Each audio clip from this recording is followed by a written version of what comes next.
Le règne de la quantité et les signes des temps, par René Guénon. Avant-propos. Depuis que nous avons écrit La crise du monde moderne, les événements n'ont confirmé que trop complètement et surtout trop rapidement toutes les vues que nous exposions alors sur ce sujet, bien que nous l'ayons d'ailleurs traité en dehors de toute préoccupation d'actualité immédiate, aussi bien que de toute intention de critique vaine et stérile.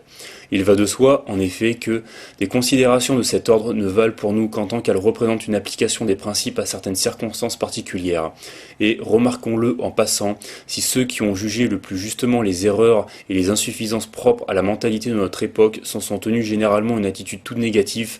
et n'en sont sortis que pour proposer des remèdes à peu près insignifiants et bien incapables d'enrayer le désordre croissant dans tous les domaines. C'est parce que la connaissance des véritables principes leur faisait défaut tout autant qu'à ceux qui s'obstinaient au contraire à admirer le prétendu progrès et à s'illusionner de son aboutissement fatal. Du reste, même à un point de vue purement désintéressé et théorique, il ne suffit pas de dénoncer des erreurs et de les faire apparaître telles qu'elles sont réellement en elles-mêmes. Si utile que cela puisse être, il est encore plus intéressant et plus instructif de les expliquer, c'est-à-dire de rechercher comment et pourquoi elles se sont produites, car tout ce qui existe en quelque façon que ce soit, même l'erreur, a nécessairement sa raison d'être, et le désordre lui-même doit finalement trouver sa place parmi les éléments de l'ordre universel. C'est ainsi que, si le monde moderne, considéré en lui-même, constitue une anomalie et même une sorte de monstruosité, il n'en est pas moins vrai que, situé dans l'ensemble du cycle historique dont il fait partie, il correspond exactement aux conditions d'une certaine phase de ce cycle, celle que la tradition hindoue désigne comme la période extrême du Kali Yuga. Ce sont ces conditions résultant de la marche même de la manifestation cyclique qui en ont déterminé les caractères propres, et l'on peut dire à cet égard que l'époque actuelle ne pouvait pas être autre que ce qu'elle est effectivement. Seulement, il est bien entendu que, pour voir le désordre comme un élément de l'ordre, ou pour réduire l'erreur à une vue partielle et déformée de quelques vérités, il faut s'élever au-dessus du niveau des contingences au domaine desquelles appartiennent ce désordre et cette erreur comme telle. Et de même, pour saisir la vraie signification du monde moderne conformément aux lois cycliques qui régissent le développement de la présente humanité terrestre, il faut être entièrement dégagé de la mentalité qui le caractérise spécialement et n'en être affecté à aucun degré. Cela est même d'autant plus évident que cette mentalité implique forcément, et en quelque sorte par définition, une totale ignorance des lois dont il s'agit, aussi bien que de toutes les autres vérités qui, dérivant plus ou moins directement des principes transcendants, font essentiellement partie de cette connaissance traditionnelle dont toutes les conceptions proprement modernes ne sont, consciemment ou inconsciemment, que la négation pure et simple. Nous nous étions proposé depuis longtemps de donner à La crise du monde moderne une suite d'une nature plus strictement doctrinale, afin de montrer précisément quelques aspects de cette explication de l'époque actuelle suivant le point de vue traditionnel auquel nous entendons nous en tenir toujours exclusivement, et qui d'ailleurs, pour les raisons mêmes que nous venons d'indiquer, est ici non seulement le seul valable, mais même pourrions-nous dire le seul possible, puisque, en dehors de lui, une telle explication ne saurait même pas être envisagée. Les circonstances diverses nous ont obligés à ajourner jusqu'ici la réalisation de ce projet, mais peu importe pour qui est certain que tout ce qui doit arriver arrive nécessairement en son temps, et cela bien souvent par des moyens imprévus et complètement indépendants de notre volonté. La hâte fébrile que nos contemporains apportent à tout ce qu'ils font ne peut rien contre cela, et elle ne saurait produire qu'agitation et désordre, c'est-à-dire des effets tout négatifs. Mais seraient-ils encore des modernes s'ils étaient capables de comprendre l'avantage qu'il y a à suivre les indications données par les circonstances qui, bien loin d'être fortuites, comme se l'imagine leur ignorance, ne sont au fond que des expressions plus ou moins particularisées de l'ordre général, humain et cosmique tout à la fois, auxquelles nous devons nous intégrer volontairement ou involontairement ? Parmi les traits caractéristiques de la mentalité moderne, nous prendrons ici tout d'abord comme point central de notre étude la tendance à tout réduire au seul point de vue quantitatif, tendance si marquée par dans les conceptions scientifiques de ces derniers siècles, et qui d'ailleurs se remarque presque aussi nettement dans d'autres domaines, notamment dans celui de l'organisation sociale, si bien que, sauf une restriction dont la nature et la nécessité apparaîtront par la suite, on pourrait presque définir notre époque comme étant essentiellement et avant tout le règne de la quantité. Si nous choisissons ainsi ce caractère de présence à tout autre, ce n'est d'ailleurs pas uniquement, ni même principalement, parce qu'il est un des plus visibles et des moins contestables, c'est surtout parce qu'il se présente à nous comme véritablement fondamentale par le fait que cette réduction au quantitatif traduit rigoureusement les conditions de la phase cyclique à laquelle l'humanité en est arrivée dans les temps modernes et que la tendance dont il s'agit n'est autre, en définitive, que celle qui mène logiquement au terme même de la descente qui s'effectue à une vitesse toujours accélérée du commencement à la fin d'un Manvantara, c'est-à-dire pendant toute la durée de manifestation d'une humanité telle que la nôtre. Cette descente n'est en somme, comme nous avons déjà souvent l'occasion de le dire, que l'éloignement graduel du principe, nécessairement inhérent à tout processus de manifestation dans notre monde et en raison des conditions spéciales d'existence auxquelles il est soumis. Le point le plus bas revêt l'aspect de la quantité pure, dépourvue de toute distinction qualitative. Il va de soi, d'ailleurs, que ce n'est là proprement qu'une limite, et c'est pourquoi, en fait, nous ne pouvons parler que de tendance, car, dans le parcours même du cycle, la limite ne peut jamais être atteinte, et elle est en quelque sorte en dehors et au-dessous de toute existence réalisée et même réalisable. Maintenant, ce qu'il importe de noter tout particulièrement et dès le début, tant pour éviter tout équivoque que pour se rendre compte de ce qui peut donner lieu à certaines illusions, c'est que, en vertu de la loi de l'analogie, le point le plus bas est comme un reflet obscur ou une image inversée du point le plus haut, d'où résulte cette conséquence paradoxale en apparence seulement, que l'absence la plus complète de tout principe implique une sorte de contrefaçon du principe même. Ce que certains ont exprimé sous une forme théologique en disant que Satan est le singe de Dieu. Cette remarque peut aider grandement à comprendre quelques-unes des plus sombres énigmes du monde moderne, énigmes que lui-même nie d'ailleurs parce qu'il ne sait pas les apercevoir, bien qu'il les porte en lui et parce que cette négation est une condition indispensable du maintien de la mentalité spéciale par laquelle il existe. Si nos contemporains, dans leur ensemble, pouvaient voir ce qui les dirige et vers quoi ils tendent réellement, le monde moderne cesserait aussitôt d'exister comme tel, car le redressement auquel nous avons fait souvent allusion ne pourrait manquer de s'opérer par là même. Mais comme ce redressement suppose d'autre part l'arrivée au point d'arrêt où la descente est entièrement accomplie et où la roue cesse de tourner, du moins pour l'instant qui marque le passage d'un cycle à un autre, il faut pour en conclure que, jusqu'à ce que ce point d'arrêt soit atteint effectivement, ces choses ne pourront pas être comprises par la généralité, mais seulement par le petit nombre de ceux qui seront destinés à préparer, dans une mesure ou dans une autre, les germes du cycle futur.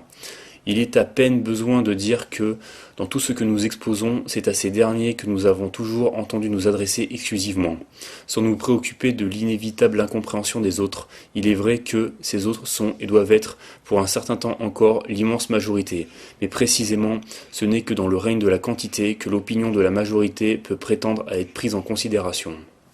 Quoi qu'il en soit, nous voulons surtout, pour le moment et en premier lieu, appliquer la précédente remarque dans un domaine plus restreint que celui que nous venons de mentionner. Elle doit servir à cet égard à empêcher toute confusion entre le point de vue de la science traditionnelle et celui de la science profane. Alors même que certaines similitudes extérieures pourraient paraître s'y prêter, ces similitudes en effet ne proviennent souvent que de correspondances inversées où, tandis que la science traditionnelle envisage essentiellement le terme supérieur et n'accorde une valeur relative au terme inférieur qu'en raison de sa correspondance même avec ce terme supérieur, la science profane, au contraire, n'a en vue que le terme inférieur et, incapable de dépasser le domaine auquel il se réfère, prétend y réduire toute réalité. Ainsi, pour prendre un exemple qui se rapporte directement à notre sujet, les nombres pythagoriciens, envisagés comme les principes des choses, ne sont nullement les nombres tels que les entendent les modernes, mathématiciens ou physiciens, pas plus que l'immutabilité principielle n'est l'immobilité d'une pierre, ou que la véritable unité n'est l'uniformité d'être dénuée de toute qualité propre, et pourtant, parce qu'il est question du nombre dans les deux cas, les partisans d'une science exclusivement quantitative n'ont pas manqué de vouloir compter les pythagoriciens parmi leurs précurseurs. Nous ajouterons seulement, pour ne pas trop anticiper sur les développements qui vont suivre, que cela montre encore que, comme nous l'avons déjà dit ailleurs, les sciences profanes dans le monde moderne et si fiers ne sont bien réellement que des résidus dégénérés des antiques sciences traditionnelles, comme d'ailleurs la quantité elle-même à laquelle elle s'efforce de tout ramener n'est pour ainsi dire sous le point de vue où elle l'envisage que le résidu d'une existence vidée de tout ce qui constituait son essence, et c'est ainsi que ces prétendues sciences, laissant échapper ou même éliminant de propos délibérés, tout ce qui est véritablement essentiel, s'avère en définitive incapable de fournir l'explication réelle de quoi que ce soit. De même que la science traditionnelle des nombres est tout autre chose que l'arithmétique profane des modernes, même en joignant à celle-ci toutes les extensions algébriques ou autre dont elle est susceptible. De même aussi, il est une géométrie sacrée, non moins profondément différente de la science scolaire que l'on désigne aujourd'hui par ce même nom de géométrie.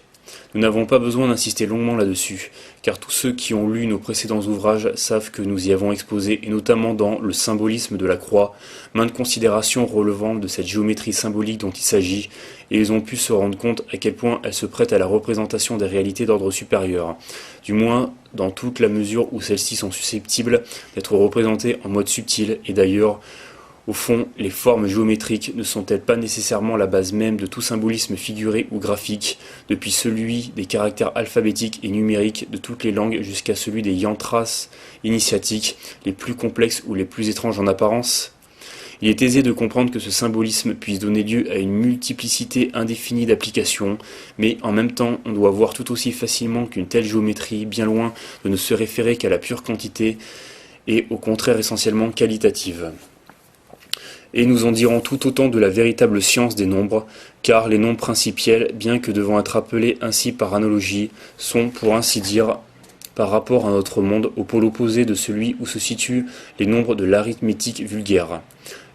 Les seuls que connaissent les modernes et ceux sur lesquels ils portent exclusivement leur attention, prenant ainsi l'ombre pour la réalité même, comme les prisonniers de la caverne de Platon. Dans la présente étude, nous nous efforcerons de montrer plus complètement encore et d'une façon plus générale quelle est la véritable nature de ces sciences traditionnelles, et aussi par là même quel abîme les sépare des sciences profanes qui en sont comme une caricature ou une parodie, ce qui permettra de mesurer la déchéance subie par la mentalité humaine en passant des unes aux autres, mais aussi de voir, par la situation respective de leur objet, comment cette déchéance suit strictement la marche descendante du cycle même parcouru par notre humanité. Bien entendu, ces questions sont encore de celles qu'on ne peut jamais prétendre traiter complètement, car elles sont de leur nature véritablement inépuisables. Mais nous tâcherons tout au moins d'en dire assez pour que chacun puisse en tirer les conclusions qui s'imposent en ce qui concerne la détermination du moment cosmique auquel correspond l'époque actuelle.